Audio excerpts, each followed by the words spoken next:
పిల్లలకి స్కూల్ పాఠశాల అయితే పేరెంట్స్కి స్కూల్ పేరెంట్స్శాల.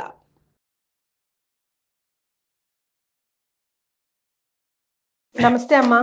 నమస్తే అమ్మా.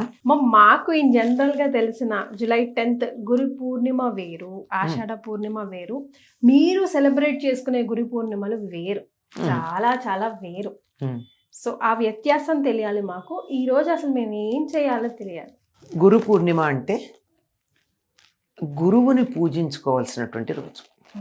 ఎందుకు అంటే కలియుగానికి అంతా కూడా గురుస్థానంలో ఉన్నటువంటి వాడు వ్యాస మహర్షి. ఈ రోజు ఆయన పుట్టినరోజా? కాదు, మరి చాలా మంది అలాగే అనుకుంటారు. ఆయన పేరు కృష్ణద్వైపాయనుడు. ఆయనని వ్యాసపీఠం మీద కూర్చోబెట్టిన రోజు. ఓకే. వ్యాసుడు లేక వ్యాసపీఠము అనేది ఒక మన ఈ రోజుల్లో చెప్తామే ప్రొఫెసర్, ప్రెసిడెంట్, ప్రైమ్ మినిస్టర్, అదొక పదవి. ఆ పదవికి పట్టం కట్టినటువంటి రోజు కృష్ణద్వైపాయనుడికి. ఆ పదవి పేరు వ్యాసుడు. వ్యాసుడు అంటే వ్యాసీకరించిన వాడు అని అర్థం. వ్యాసీకరించటం అంటే అనలైజ్ చేసి సిస్టమటైజ్ చేసి ఇవ్వడం వ్యాసీకరణం. ఎనాలిసిస్ అంటే వేదాలన్నీ రాసులు రాసులుగా ఉంటే కలియుగంలో మానవులు వాటిని చదువుకోవడం ఇబ్బంది కదా అని వాళ్ళందరూ చదువుకోవడానికి వీలుగా వాటిని 4 విభాగాలుగా చేసి, ఈ 4 విభాగాలుగా చేసినటువంటి వాటిని ఒక్కొక్క క్రమంలో పెట్టి, అడ్డగోలుగా చదివితే సబ్జెక్ట్ అర్థం కాదు, ఒక క్రమంలో చదివితే అర్థం అవుతుంది. వాటన్నిటిని ఒక క్రమంలో పెట్టి, ఉదాహరణకి నదీ సూక్తం ఉంది. నదికి సంబంధించినటువంటి రుక్కులని దర్శించినటువంటి ఋషులు చాలా మంది ఉన్నారు కనుక వాటన్నిటిని ఒక చోట పెట్టి, అలా అగ్ని సూక్తాలు ఒక చోట చేర్చి, సుపర్ణ సూక్తం ఒక చోట చేర్చి, రుద్ర సూక్తం అన్ని ఒక చోట చేర్చి, ఇట్లా వీటన్నిటిని చాలా జాగ్రత్తగా పాడుకోవడానికి అనువుగా ఉన్నవన్నీ సామము, సామవేదము, దేవతాస్తుతి పరంగా ఉన్నవన్నీ ఋగ్వేదము, నిత్య నైమిత్తిక క్రియలకు సంబంధించినవన్నీ యజుర్వేదము, యజ్ఞం అంటారు దాన్ని. మానవుడు బతకడానికి కావలసినటువంటి లౌకికమైన అనేకమైన శాస్త్రాలన్నీ అథర్వణ వేదం. ఈ అథర్వణ వేదంలోనే జ్యోతిర్వేదం, ఆయుర్వేదం, ధనుర్వేదం, సర్పవేదం, వృక్షవేదం ఇలాంటివన్నీ అందులో ఉంటాయి. ఇవన్నీ మనకి ఈ రోజున మనం ఈ ఒక్కదాన్నే పట్టుకుని పెద్ద సైన్స్ అనుకుంటున్నాం మనం. దానికి 3 రెట్లు ఇంకా ఉంటాయి. ఇలా ఈ 4 భాగాలుగా విభజించి, ఆ విభజించిన తర్వాత ఇవన్నీ చదువుకోవడానికి వీలు కాదని అందరికీ 4 శిష్యులకు 4 భాగాలప్ప చెప్పాడు.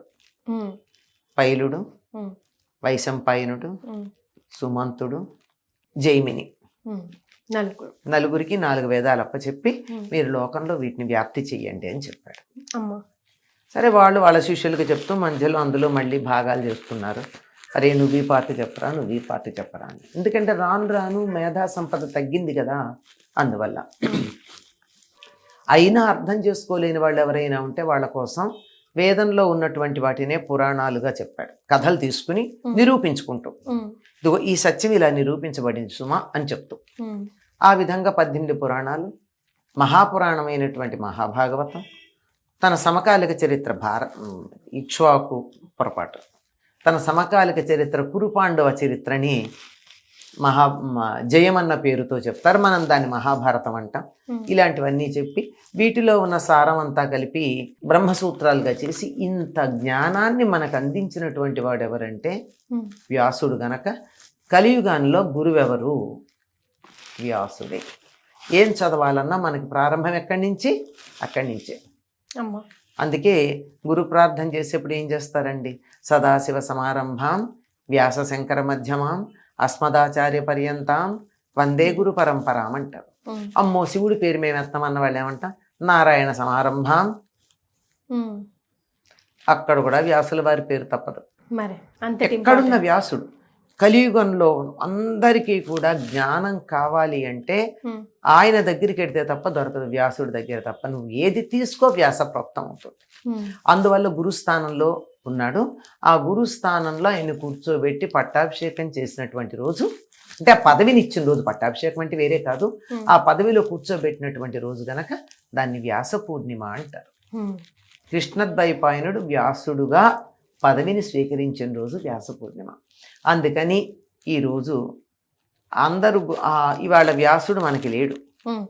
జ్ఞానం కావాలంటే గురువు దగ్గర నుంచి సముపార్జించుకోవాలి గనక వ్యాసుడుగా భావించి తన గురువుని పూజించేటటువంటి రోజు వ్యాస పూర్ణిమ.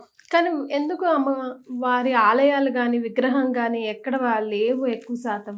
మనం ఉండాలి కదా, దైవానికి మాత్రమే ఆలయాలు కట్టాం, వీళ్ళందరికీ కట్టాం. ఉచిత మనుషులకి ఉన్నాయి కదమ్మా. మన ఇష్టం కట్టుకుంటున్నాం, అవసరమా? ఆగమ శాస్త్రాల్లో గుళ్ళు కట్టడం కానీ ఆ గుడికి ఓ పద్ధతి కానీ ఈ రకంగా ఉండి తీరాలని కానీ ఆగమ శాస్త్రంలో ఏం చెప్పలేదు. ఆగమ శాస్త్రాల్లో వీళ్ళకి ఎవరికి గుడి లేదు. అగ్నికి గుడి ఉందా? వరుణుడికి గుడి ఉందా? వాయువుకి గుడి ఉందా? వీళ్ళెవ్వరికీ గుళ్ళు లేవుగా.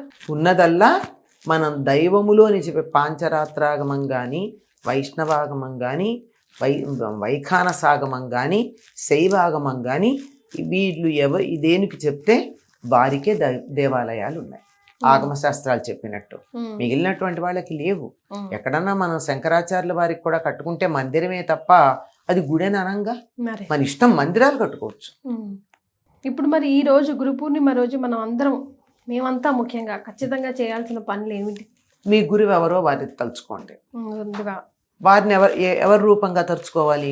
వ్యాసుడి స్వరూపంగా భావించండి. వ్యాసుడిని మనం చూడలేం గనక నాకు తెలిసిన నా గురువే వ్యాసు అని చెప్పి వారికి మీరు చేయగలిగినటువంటి సేవలు చేసుకోండి.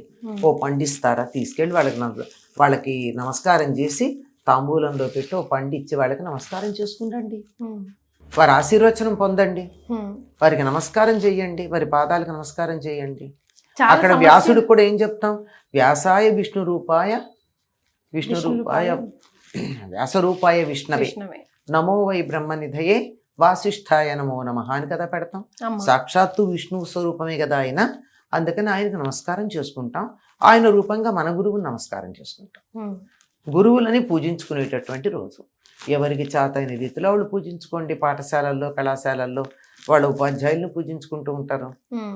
వాళ్ళకి చేతైంది ఏముంది తీసుకో, పాఠశాలల్లో వెళ్ళి గురువు గారికి ఒక పువ్వు ఇస్తారు, ఓ కలం ఇస్తారు. పిల్లలు అంతకన్నా ఇంకేమిస్తారు? అదే చాలా గొప్ప, తెలుసా? కానీ మనం ఇదంతా టీచర్స్ డేకి చేస్తూ ఉంటాం.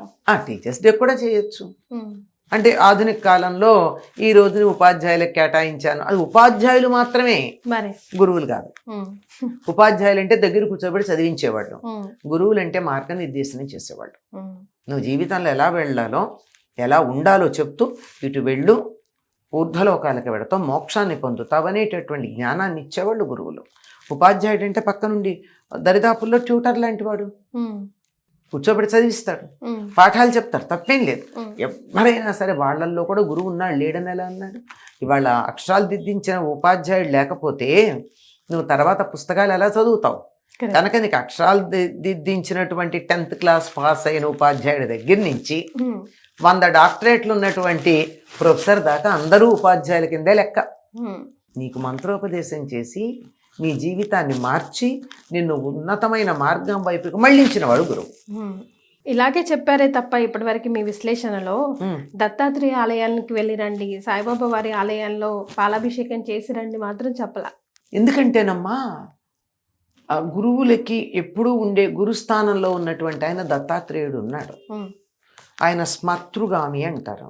స్మరించిన వాళ్ళ వెనకాల వస్తాడు.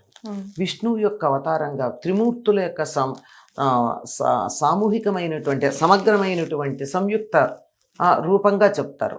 త్రిమూర్తుల యొక్క సంయుక్త రూపమైన దత్తాత్రేయుడు. ఆయన ప్రధానంగా విష్ణు తత్వం కలిగినటువంటి వాడు. పైగా ఆయనకున్న లక్షణం ఏమిటంటే ఆయన అవతార పరిసమాప్తి లేదు. మిగిలిన అన్ని అవతారాలకి పరిసమాప్తి ఉంది, దత్తాత్రేయుడికి లేదు. దత్తాత్రేయుడు కూడా మందిరాలే ఉన్నాయి, పెద్దగా గుళ్ళు ఉన్నాయి. ఎక్కడన్నా ఉన్నాయమ్మా? గాంగాపురంలోనే ఎక్కువ ప్రథమం, ఆ తర్వాత చిన్న చిన్న మందిరాలే మీరు అన్నట్టుగా అన్ని మందిరాలే. అంచేత అది మనకి ప్రధానంగా దైవంగా భావించుకునేటటువంటి శివుడు, విష్ణువు, అమ్మవారు, గణపతి, ఇవేగా మీకు ఎంతసేపు చెప్పినా ఈ 4 రకాలే ఉన్నాయి మనకి. అక్కడక్కడ స్కందుడాలయాలు, స్కందుడాలయం కూడా ప్రత్యేకంగా ఒక్క 6 ప్రదేశాల్లోనే ఉన్నాయి కుమారస్వామికి సంబంధించిన ఆలయాలు, అంతే కదా. 6 ఆయన 6 ముఖాలకి ప్రత్యేకంగా 6 ఉంటాయి. అంతేగాని మిగిలినవి ఎక్కడ మనకి ఎక్కడా లేవు. ఉన్న ఎక్కడ ఉంటాడు, శివాలయంలో పక్కన కుమారస్వామి విగ్రహం ఉంటుంది. అంతే. అది ప్రత్యేకంగా దానికి ఒక ఇది ఉంటుందా, ధ్వజస్తంభం ఉంటుందా? ఉండదు. ముఖ్యమైనటువంటి ఆలయానికి ధ్వజస్తంభం ఉంటుంది, దానికి ఉపాలయంగా పక్కన ఉంటుంది అంతే. అలాగే శంకర్ల యొక్క విగ్రహం పెట్టినా, ఎక్కడన్నా గురువైన శంకర్లని పెట్టుకున్నా ఒక శివాలయంలో ఎక్కడన్నా ఉపాలయంగానే ఉంటుంది తప్ప అది ప్రధాన ఆలయంగా ఉండేది చాలా తక్కువ. పాదుకాలు ఏవో ఒకటి కనిపిస్తుంటాయి, అంతే.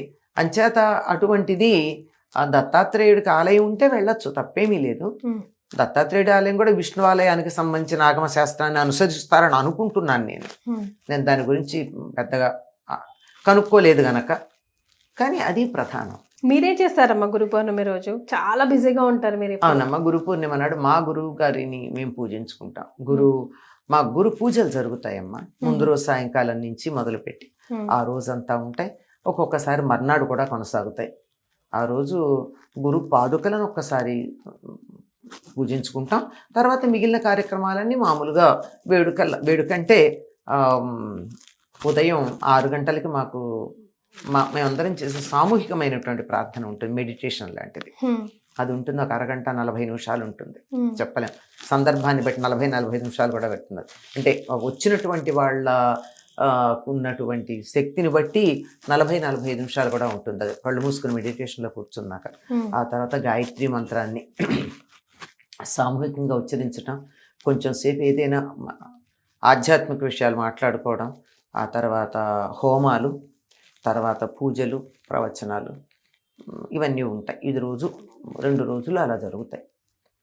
తప్పనిసరిగా అందరం మా గురువు గారికి సంబంధించినటువంటి వాళ్ళమందరం నగరంలో ఉన్న వాళ్ళమందరం చేరతాం.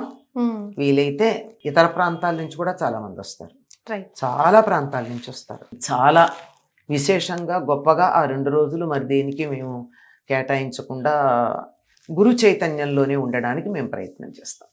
సో విన్నారు కదా, అమ్మ కూడా అదే పనిలో చేస్తూ ఉంటారు. జూలై 10న గురు పూర్ణిమ వస్తుంది. 9 సాయంకాలం నుంచి 10 సాయంకాలం దాకా.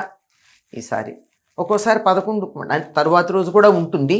ఈసారి 9 సాయంకాలంతో సమాప్తం చేసుకుంటాం. పొరుగుళ్ళ నుంచి వచ్చే వాళ్ళు కూడా చాలా మంది ఉన్నారు. బెంగళూరు నుంచి, విశాఖపట్నం నుంచి, బళ్ళారి నుంచి, మద్రాసు నుంచి, ఇక్కడ ఒరిస్సా నుంచి, ఖర్గ్పూర్, అవన్నీ ప్రాంతాల నుంచి ఎంతమందో వస్తారు. ముఖ్యంగా కొన్ని రాశుల వారికి గురుబలం చాలా తగ్గింది అని చెప్తూ ఉంటారు కదా, అలాంటి వారికి ఈ రోజు చాలా చాలా ఉపయోగించుకోవచ్చు. గురు సేవలో ఉంది కదమ్మా, చాలా అసలు గురువు యొక్క పాదాలు పట్టుకుని పరిపూర్ణంగా విశ్వసించినటువంటి వారికి ఈ లోట్లు పాట్లు అన్ని వాళ్లే సర్దుబాటు చేసేస్తారు, ఏం సమస్య లేదు. అది మ్యాటర్. చాలా సంతోషం అమ్మా. నమస్తే అమ్మా.